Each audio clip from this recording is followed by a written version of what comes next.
नमः सर्वेभ्यः। श्रीगुरुभ्यो नमः। गते अध्ययने वयं प्रथमसूत्रस्य लः कर्मणि च भावे चाकर्मकेभ्यः इति सूत्रस्य विचारान् ज्ञातवन्तः।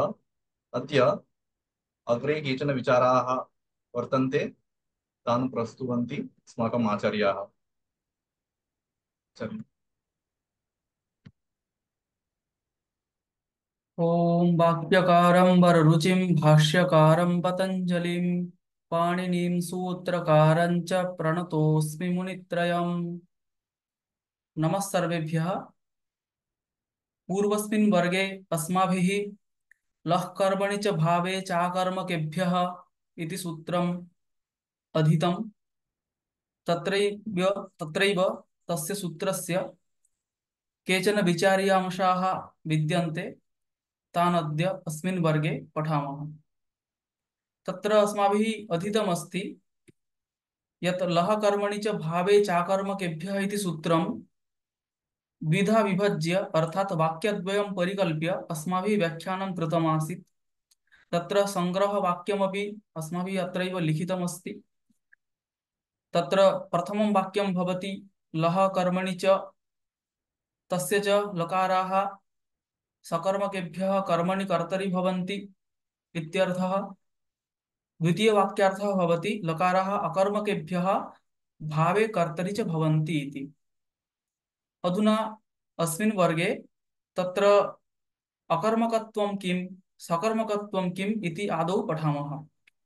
तत्र सकर्मकत्वं नाम किम् इत्यत्र सकर्मकत्वस्य किञ्चित् लक्षणं विद्यते।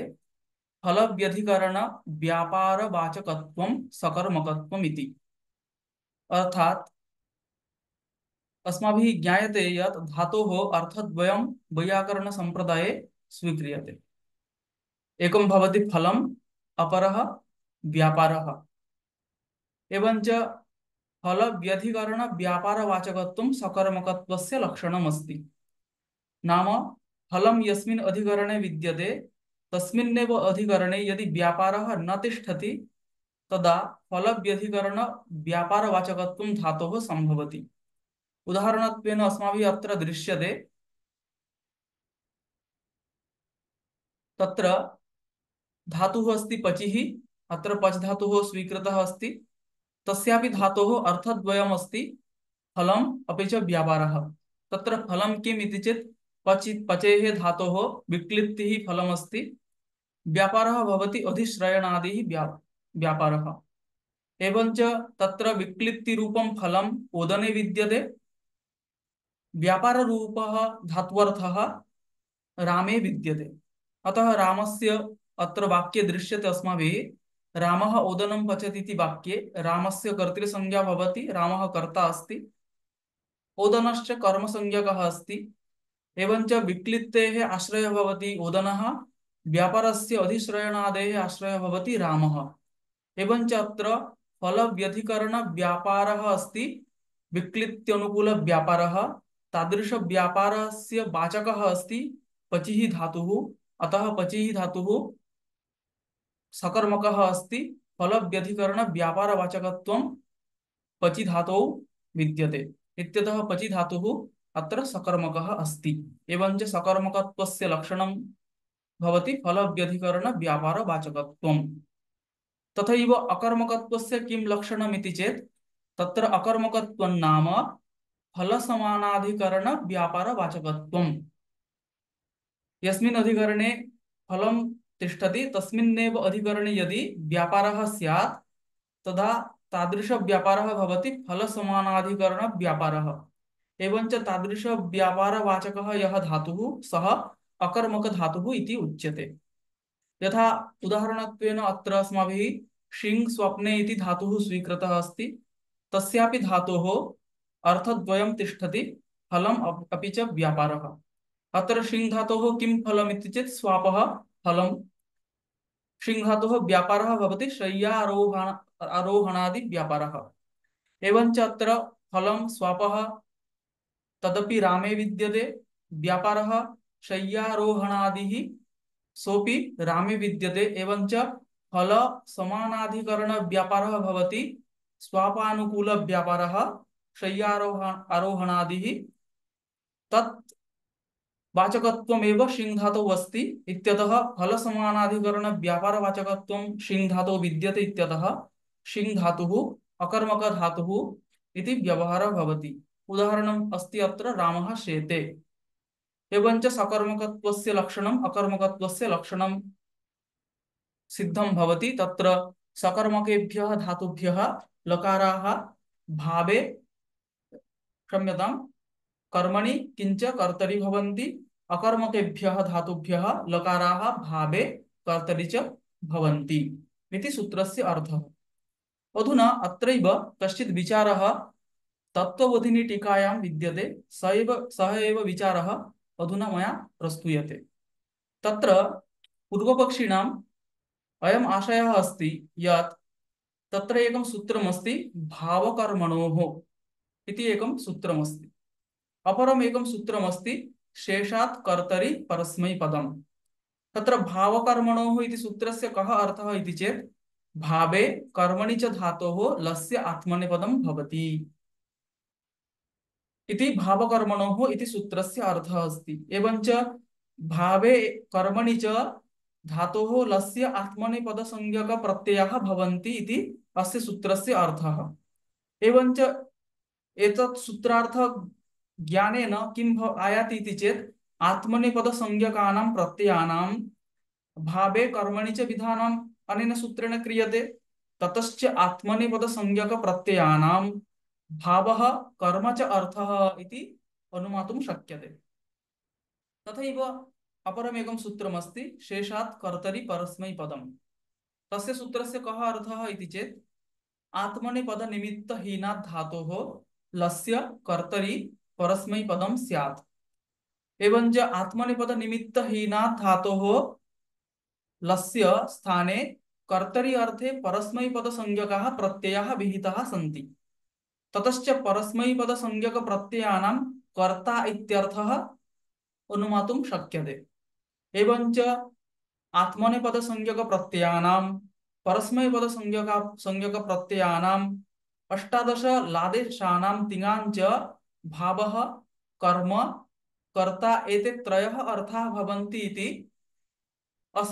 अभ्यामेव सूत्राभ्याम् अस्माभिः ज्ञातुं शक्यते। ततश्च लकाराः भावे कर्मणि कर्तरि च भवन्ति, अतः तेषां भावः कर्म कर्ता एते त्रयः अर्थाः सन्ति इति ज्ञापयितुं लः कर्मणि च भावे चाकर्मकेभ्यः इति सूत्रम् अनावश्यकमस्ति इति पूर्वपक्षिणाम् आशयः अस्ति। अतएव अत्र उच्यते ननु भावकर्मणोर् आत्मनेपदविधानात्, नाम भावकर्मणोः इति सूत्रेण आत्मनेपदविधानात् शेषात् कर्तरि इति अर्थात शेषात् कर्तरि परस्मैपदम् इति सूत्रे परस्मैपदविधानाच्च कर्तरि अर्थे परस्मैपदविधानाच्च ज्ञापकात् लकाराणां भावकर्मकर्तारः अर्थाः अनुमातुं शक्यन्ते इति किम् अनेन सूत्रेण। किम् अनेन सूत्रेण इत्युक्ते किं लः कर्मणि च भावे चाकर्मकेभ्यः इति सूत्रेण इति पूर्वपक्षिणाम् आशयः अस्ति। एवञ्च तेषां नये लः कर्मणि च भावे चाकर्मकेभ्यः इति सूत्रं नारम्भणीयम्। तदा अस्य उपरि सिद्धान्तिभिः शङ्का क्रियते।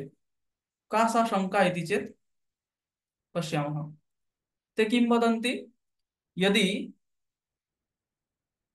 एतस्मात् ज्ञापकात् अस्माभिः लकाराणां भावः कर्ता कर्म एते त्रयः अर्थाः भवन्ति इति ज्ञातुं शक्यते, परन्तु कस्मात् धातोः कस्मिन् अर्थे कः लकारः भवेत्, कस्मिन् अर्थे लकाराणां विधानं भवेत् इति तु अनुमातुं न शक्यते।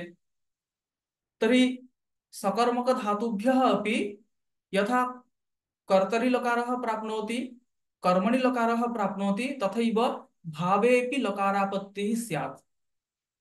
एवञ्च अकर्मक धातुभ्यः अपि यथा कर्तरि लकारः भवति भावे लकारः भवति तथैव कर्मणि अपि लकारः स्यात्। यदि सकर्मक धातुभ्यः भावे लकारः स्वीक्रियते तदा कश्चित् दोषः भवति, कः सः दोषः इति चेत् तत्र एकं वाक्यं भवति, देवदत्तेन घटः क्रियते इति साधुवाक्यं, तत्रैव तस्यैव वाक्यस्य स्थाने देवदत्तेन घटं क्रियते इति प्रयोगापत्तिः भवति। कुतः इति चेत् अत्र सकर्मकधातुः अस्ति क्रिधातुः, तस्मात् धातोः यदि भावे लकारः स्वीक्रियते तदा भावः उक्तः भवति, कर्ता कर्म च अनुक्तं भवति, एवं च अनुक्ते कर्तरि यथा तृतीया विभक्तिः भवति तथैव अनुक्ते कर्मणि द्वितीया विभक्तिः अस्ति, ततश्च घटं क्रियते देवदत्तेन इति प्रयोगापत्तिरस्ति। अयं दोषः समायाति, अयं च दोषः सिद्धान्तिभिः दीयते। यदि लह कर्मणि च भावे चाकर्मकेभ्यः इति सूत्रं नारभ्यते तदा अयं दोषः। अतः तैः उच्यते असत्यस्मिन् सूत्रे, अर्थात लह कर्मणि च भावे चाकर्मकेभ्यः इति सूत्राभावे सकर्मकेभ्यः अपि घयादिवत् भावे लकारापत्तौ सकर्मक धातुभ्यः अपि यथा घञ् प्रत्ययः भावे भवति तथैव तेभ्यः भावे एव लकारापत्तिरस्ति। ततश्च कः दोषः इति चेत् तेन घटं क्रियते देवदत्तेन इत्यादि प्रयोगः प्रसज्येत, तन्माभूत् इत्येतदर्थम् एतत् सूत्रस्य आवश्यकत्वात् इति सिद्धान्तिभिः अत्र शङ्का क्रियते। अतः लह कर्मणि च भावे चाकर्मकेभ्यः इति सूत्रम् आवश्यकमस्ति, तच्च सूत्रम् आरम्भणीयम् एव इति सिद्धान्तिभिः उच्यते।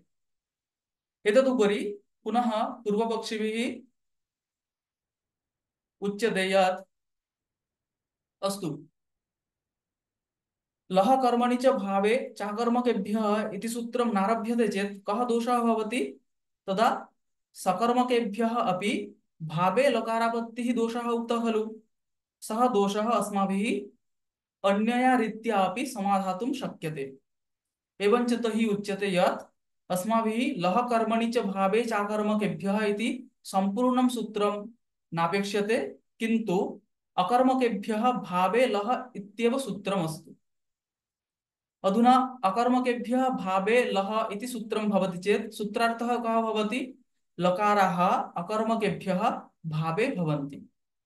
अधुना सर्वेभ्योऽपि धातुभ्यः नाम अकर्मक धातुभ्यः अपि सकर्मक धातुभ्यः अपि भावे लकारः प्राप्तः आसीत्, तदा सिद्धे सति प्राप्ते सति अकर्मकेभ्यः भावे लकारः विधीयन्ते। ततश्च सिद्धे सति आरभ्यमाणो विधिः नियम विधिः भवति इत्यतः अकर्मकेभ्यः भावे लह इति विधिः नियम विधिः भवति। तेन कः नियमः इति चेत् तदा नियमः उच्यते भावे लकाराः भवन्ति चेत् अकर्मकेभ्यः एव, एवञ्च भावे यदि लकारस्य विधानं भवति तर्हि अकर्मक धातुभ्यः एव भवति, तेन सकर्मक धातुभ्यः भावे लकारापत्तिर्नास्ति, ततश्च देवदत्तेन घटं क्रियते इति प्रयोगापत्तिरपि नास्ति, यतोहि अत्र क्रिधातुः सकर्मकः अस्ति, तस्मात् भावे लकारापत्तिः न भवति एतादृश नियम स्वीकारेण इति पूर्वपक्षिणां समाधानम् अस्ति। सिद्धान्तिभिः या शङ्का उपस्थापिता आसीत् तस्याः शङ्कायाः उपरि एतत् समाधानम्। अत्र पुनः सिद्धान्तिभिः उच्यते यत् सूत्रमस्ति अकर्मकेभ्यः भावे लह इति, तर्हि तादृशसूत्रात् कः अर्थः आगच्छति इति चेत् लकाराः अकर्मकेभ्यः भावे भवन्ति। अयं च अर्थः सिद्धः आसीत्, यतोहि सकलधातुभ्यः नाम अकर्मकधातुभ्यः अपि सकर्मकधातुभ्यः अपि भावे लकारः प्राप्तः आसीत्, अतः विधिः अयम् आरब्धः अस्ति इत्यतः नियमविधिः स च नियमः भावे लकाराः भवन्ति चेत् अकर्मकेभ्यः एव इति खलु। तत्रैव यथा सकलधातुभ्यः भावे लकारः प्राप्तः आसीत् तथैव अकर्मकधातुभ्यः सर्वेषु अर्थेषु अपि लकाराः प्राप्ताः आसन् खलु।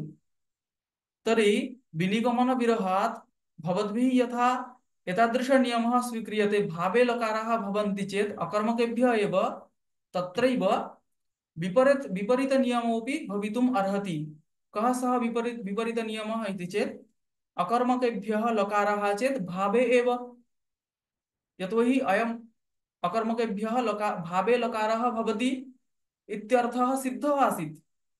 अधुना सिद्धे सति अयं विधिः आरब्धः अस्ति इत्यतः अकर्मकेभ्यः लकाराः चेत् भावे एव इति विपरीतनियमः इतः भवितुम् अर्हति।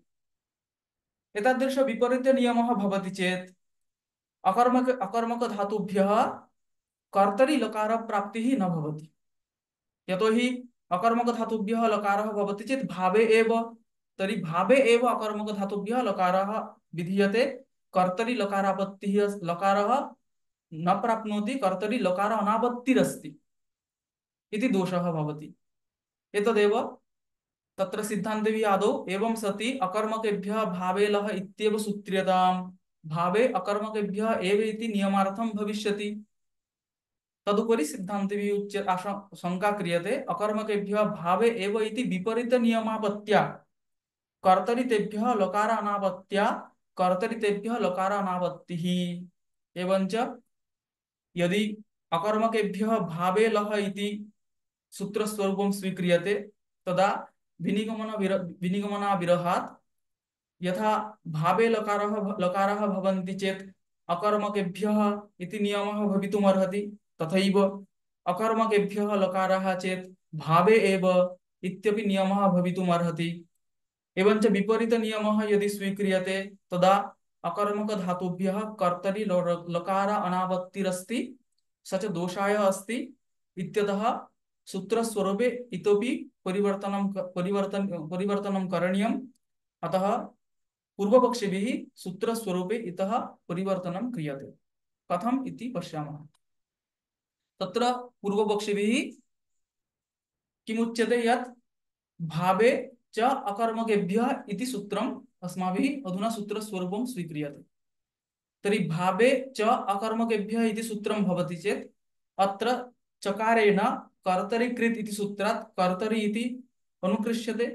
ततश्च अकर्मकेभ्यः भावे कर्तरि च लकाराः भवन्ति इति सूत्रार्थः समायाति। लकाराः अकर्मकेभ्यः भावे कर्तरि च भवन्ति। अधुना अत्रापि पश्यामः यत् अकर्मक धातुभ्यः यथा भावे लकारः प्राप्तः आसीत् तथैव कर्तरि अपि लकारः प्राप्तः आसीत्, तथैव कर्मणि अपि लकारः प्राप्तः आसीत्। एवंच भावे कर्तरि अकर्मक धातुभ्यः लकारः प्राप्तः आसीत्। पुनः भावे चाकर्मकेभ्यः इति सूत्रेण अकर्मक धातुभ्यः भावे कर्तरि लकाराः विधीयन्ते। अतः सिद्धे सति आरभ्यमाणो विधिः नियमाय कल्प्यते। एवंच भावे च अकर्मकेभ्यः इति सूत्रात् कीदृश नियमः भवति? भावे कर्तरि च लकाराः अकर्मकेभ्यः एव भवन्ति। एवंच यदि अकर्मकेभ्यः लकाराः भवन्ति तर्हि भावे कर्तरि एव इति अर्थः आयाति। तर्हि अत्रापि विपरीत नियमः भवितुमर्हति यत् अकर्मकेभ्यः लकाराः चेत् भावे कर्तरि एव। यथा यथा अत्र नियमः जातः यत् अकर्मके भावे कर्तरि च लकाराः अकर्मक धातुभ्यः एव भवन्ति, तथैव विनिगमन विरहात् अत्रापि अकर्मकेभ्यः लकाराः चेत् भावे कर्तरि एव इति विपरीत नियमः भवितुम् अर्हति। अत्रापि प्राग्वत् चिन्तनीयमस्ति। तर्हि विपरीत नियमः भवति चेत् कः दोषः इति चेत् तदा अकर्मक धातुभ्यः भावे कर्तरि एव लकाराः चेत् सकर्मक धातुभ्यः कर्तरि लकारः न भवति। अधुना किम् उक्तमस्ति? अकर्मक धातुभ्यः लकारः चेत् भावे कर्तरि एव। तर्हि कर्तरि यथा भावे सकर्मक धातुभ्यः लकारस्य प्राप्तिः नास्ति, तथैव कर्तरि अपि सकर्मक धातुभ्यः लकारः न प्राप्नोति, तदा पुनः दोषः भवति। अतएव सिद्धान्तेभिः पुनः शंका उत्थाप्यते यत् भावे इव कर्तरि अपि अकर्मकेभ्यः एव इति नियमापत्तौ, नाम विपरीत नियमः स्वीक्रियते चेत् यद् अकर्मकेभ्यः लकाराः चेत् भावे कर्तरि एव, तर्हि सकर्मकेभ्यः भावे इव कर्तरि अपि लकारानापत्तिः। विपरीत नियमः स्वीकारे। यथा सकर्मक धातुभ्यः भावे लकारस्य प्राप्तिर्न भवति तथैव कर्तरि अपि लकारस्य प्राप्तिः न भवति।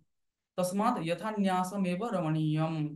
तस्मात् लह कर्मणि च भावे चाकर्मकेभ्यः इति इत्येव सूत्रस्वरूपं कर्तव्यम् इति सिद्धान्तेभिः उच्यते। तत्रैव अन्तिमः विचारः अवशिष्टः अस्ति यत् अस्तु भावे च अकर्मकेभ्यः इति सूत्रस्वरूपमपि परिवर्त्यते। तत्र कः किं सूत्रस्वरूपं भवति इति चेत् पूर्वपक्षिभिः उच्यते तत्र लश्च भावे चाकर्मकेभ्यः इति सूत्रं भवतु। एवञ्च लश्च भावे च अकर्मकेभ्यः इत्यत्रापि प्राग्वत् वाक्यद्वयम् आश्रित्य व्याख्यानं भवति। तत्र लश्च इति पृथक् वाक्यं भवति, भावे च अकर्मकेभ्यः इति पृथक् वाक्यं भवति। एवञ्च लश्च इत्यत्र चकारात् कर्तरि कृत् इति सूत्रात् कर्तरि इति अनुकृष्यते। ततश्च लकाराः कर्तरि धातोः भवन्ति।